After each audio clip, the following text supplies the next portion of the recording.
LGBT тематика. Защото секс сцените. В края. Здравейте на всички, аз съм Джан, а вие сте в моя канал Златните книги. Днеска съм тук да направя едно прекрасно ревю за една моя вече любима книга, както споделих в предишното видео. А днеска ще си говорим за Red, White, Royal Blue, както сте видели от заглавието. Книгата е 5 от 5, просто останах леко учуден. Даже не се стърпях да взема българското издание, така че ви представям турското издание, защото много набързо отидох в Турция, така оказа се, че книгата я има там, където съм аз. Купих я веднага, нямаше да я прочета, но много набързо по пътя я изгълтах и айчи, това е то. Red, White, Royal Blue. Първо не знам какво да кажа за изданието. Изданието е просто невероятно на Турция. Доколкото разбрах, на български ще я издават от издателство Сиела. Аз ги питах лично. Работят по книгата. Дали ще бъде с тази корица, не знам, не мога да гарантирам нищо. Книгата идва, поне турския вариант, идва с това. Нали, това е книгоразделител и има цитат. Нали, цитат от книгата, така към края малко е цитата. Много хубаво, наистина много ми хареса. Корицата така розовичка, дамата тук главни герои, които участват в книгата. И отново от бестселерите на New York Times. Автора на тая книга е Кейзи Маккуищън, не знам как се чете това. В смисъл, даже не знам защо на турски не са превели. В смисъл, това е на английски написано, защо не са превели корицата. Идите ги питайте. Така, това са ми любимите части. Всичко розовичко ми е целувки, обичания, всичко любов. Да. Наистина книгата доста ми хареса и сега просто си отварям записките и почвам да ви говоря за невероятно сладката история. Ще се побъркам обаче, ако книгата има втора част. В смисъл такъв, че случайно авторката реши да напише, или авторката е май жена, да напише втора част, направо вече ми омръзна. Не искам. В смисъл това да си остане, моля ви се, да си остане като едно. Да не го променяме, нали. Да остане във времето и да се чете, нали, с годините. Така, сега вземаме магнитчето и почваме да гледаме записките. Какво съм писал аз? Писал съм сцената с тортата. Какво ще рече това? Значи, какво разказа книгата? Започваме от сюжета. Най-простичко да ви разкажа, аз ще да го метнем това настрани. Тая книга всъщност е един голям скандал, защото детето на президента Алекс и принцът, който е престолонаследник, Хенри се казва, Рус, ето го тук. Двамата започват тайна връзка. Книгата, отново, тук ще видите знамето, LGBT тематика. Просто книгата беше наистина постепенно направена със сравнение с една друга книга, която ще направя ревю в следващото видео, която е пълно разочарование. Ужас беше. Това нещо е 100 пъти по-добро. Аз нямам думи, аз съм в шок просто. По какъв начин се вдига по стълбата, лека по лека се случват, същевременно имаме и друг вид драма. Сега ще ви разкажа за какво иде реч. Книгата всъщност е много страшна. Защо? Защото всъщност той е гей скандал, нека го кажем, защото двамата, нали? Тая година, в която се развива книгата, има избори. В смисъл ще избират новия президент. Съответно майката, нали, на Алекс, тя е президента на Америка. САЩ, тя е в шок, защото, нали, сега гледа това да не излезе наяве, пък по какъв начин това ще се отрази на гласовете, нали, които ще гласуват за майката. Защото всъщност и момчето, нали, иска майка му да спечели, но не знае как ще реагират хората, ако той сподели нещо такова голямо за себе си. Той даже не знае това. В смисъл, той постоянно е водил, нали, нормални връзки, нали, с момичета, това нормално, никога не се е замислил, че може да има и нещо друго. За това всъщност той е бисексуален, но Алекс е напълно гей. Книгата е наистина много така лека, сладка, започва. Към края става вече сложна, драматична, ревеш. И после вече в края изгърмява просто. Финала е невероятен, направо, какво да ви кажа. Наистина искам това да си остане една книга, да няма поредица, да няма нищо, моля ви се да е така.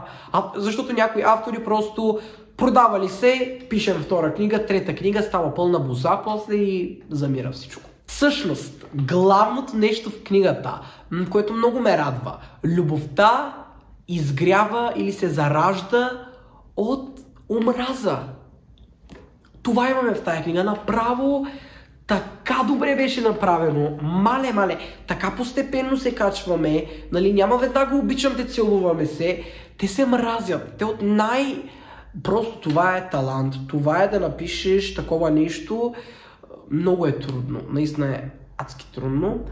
И не знам как авторката е успяла. Но нека започнем от там, откъдето почват нещата. Нашият Алекс, нали, детето на президента, е поканен, т.е. цялото му семейство. Баща му и майка му са разделени. В смисъл, това е първата американска жена, президент, нали? Така обясняват в книгата, нали? Това е измислица, това говорим за нещо, нали? Няма такава случка, просто това е измислено, но идеята е много добра, защото всъщност, нали, такива високопоставени хора да бъдат в такава ситуация и да видим какво ще се случи. Странно и наистина интересно беше. Нещо различно, нали, пречупено. Алекс, докато се тревожи за майка си, същевременно те са поканени и на сватбата на сестрата на Алекс, мисля, че беше, на принца, нали? И те са поканени, понеже, нали, са високопоставени хора. Президента на Америка говорим. И, нали, са поканени. Да, обаче има една сцена с тортата, нали, защото кралското семейство са направили торта, нали, съответно, защото се женят. Една огромна торта, даже пишеше, че струва $75 000, мисля, че беше.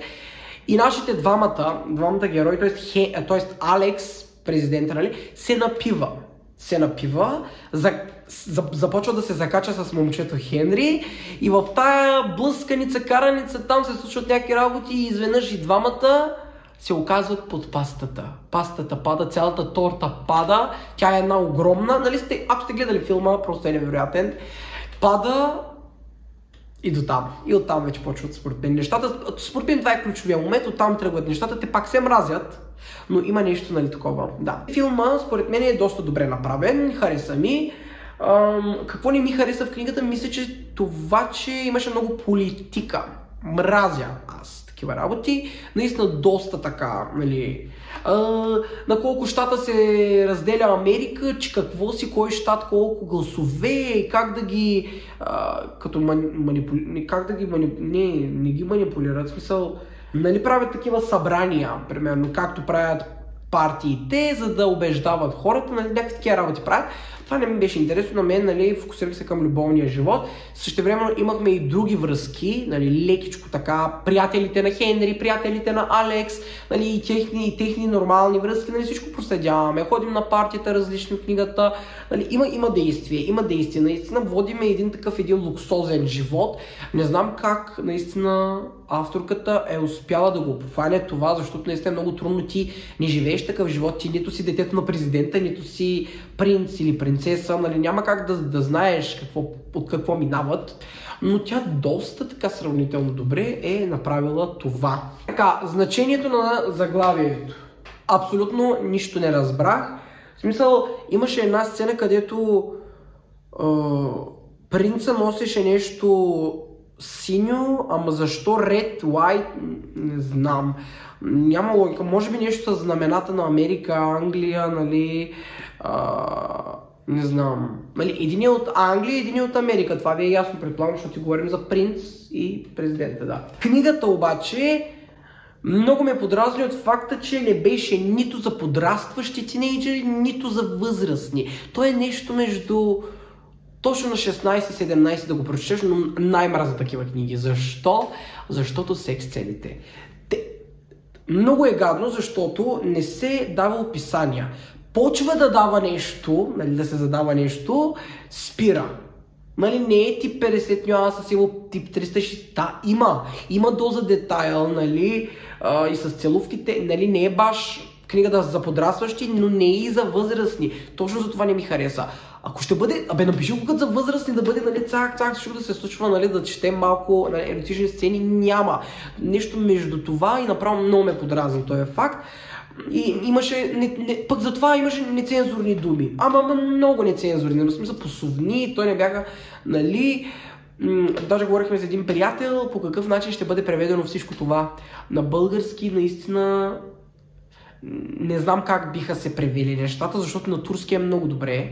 На турски наистина има превод, някои не работи, но на български дано не го направят нещо ужас. В края има една реч, една огромна реч на...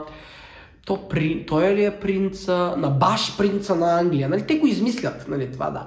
Принца. И той прави като последно изказване относно какво мисли за хомосексуалните хора и така нататък и по какъв начин ще бъдат те възприети в Англия, ако бъдат като двойка. От друга страна обаче, книгата няма само романтична... да ни предаде романтична такава страст, нещо такова, нали, не е баш типичната романтична книга, защото има и комедия.